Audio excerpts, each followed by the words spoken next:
So let's talk about contrast. What is contrast? In the dictionary, it says that contrast means to set in opposition in order to emphasize differences. Differences. That's the key word here.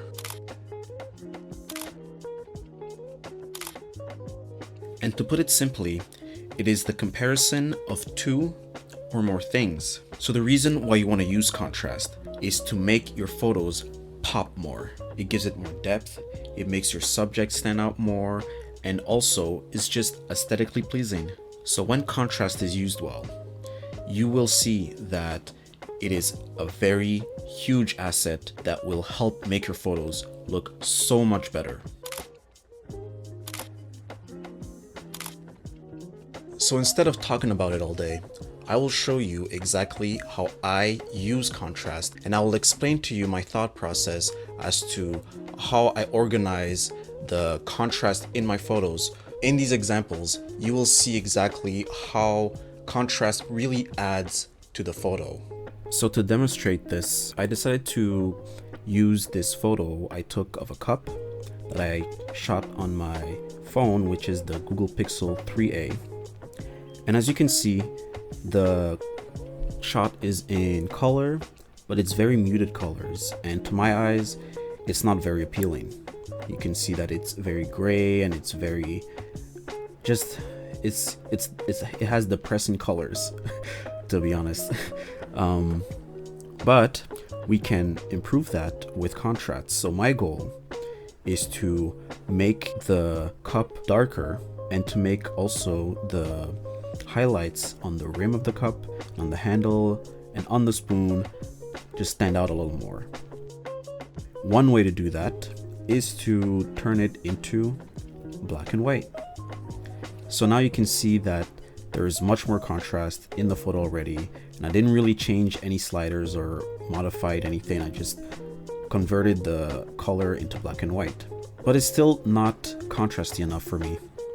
What I really want is to really make that cup super dark, because that's how I envisioned this photo to be.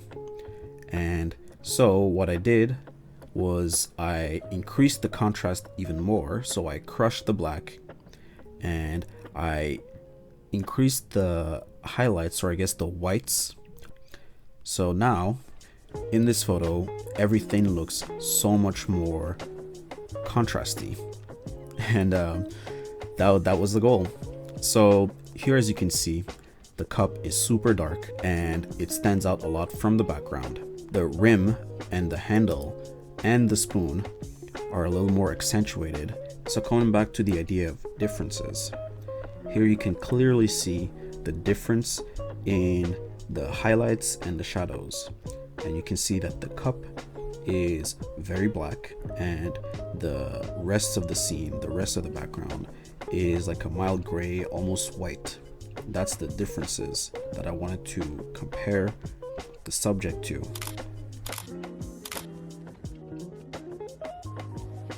Here's another example.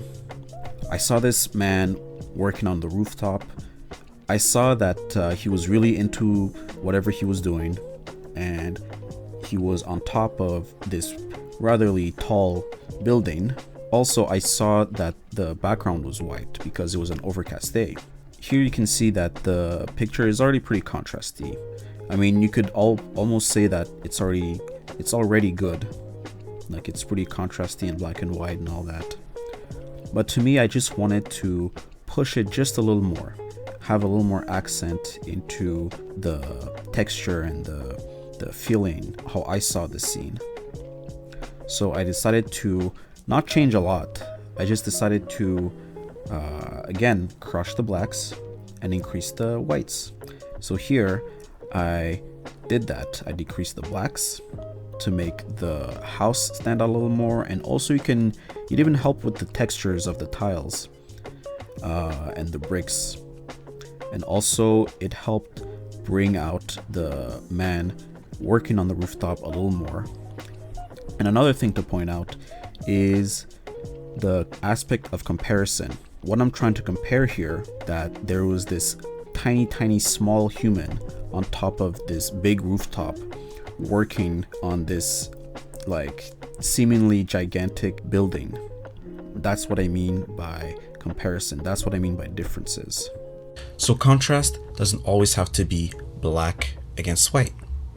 It can be many things. It can be the difference in shape.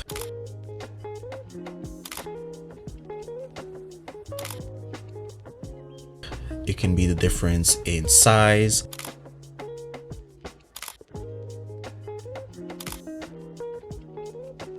It can be the difference in texture. It can be whatever it is, as long as you can compare the two things. That's what contrast is. So one of my favorite ways of using contrast is with colors. And my two favorite colors to put against each other would be, let's say, red against green. And if you put these in front of each other, like as you can see, you can clearly see that one is red and one is green, like it both stands out.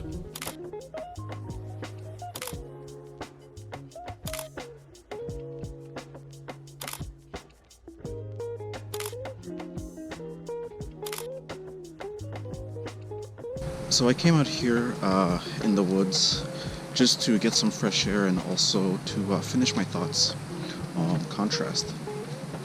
And essentially, I think that contrast is a very useful tool to use in your photography. I find that when people use it in their black and white photos, there's always, well, not always, but I often see that there is a lack of contrast that they put, and everything just looks so flat, so gray, and most of the time, honestly, it's just very unappealing. Sometimes it works, but most times it's unappealing. And yeah, like, don't be afraid to increase that contrast slider. Don't be afraid to really see the limits of what your photos can get to, and don't be afraid to just experiment. I think that in the end, it's really about how much you want your subject to stand out, how much you want to make your photo just pop more, as I said. Anyway, so that's all there is to it. It's not really too complicated, and have fun experimenting, and I hope you guys have a great day. And remember, photography is less about what you see and more about how you see. Peace.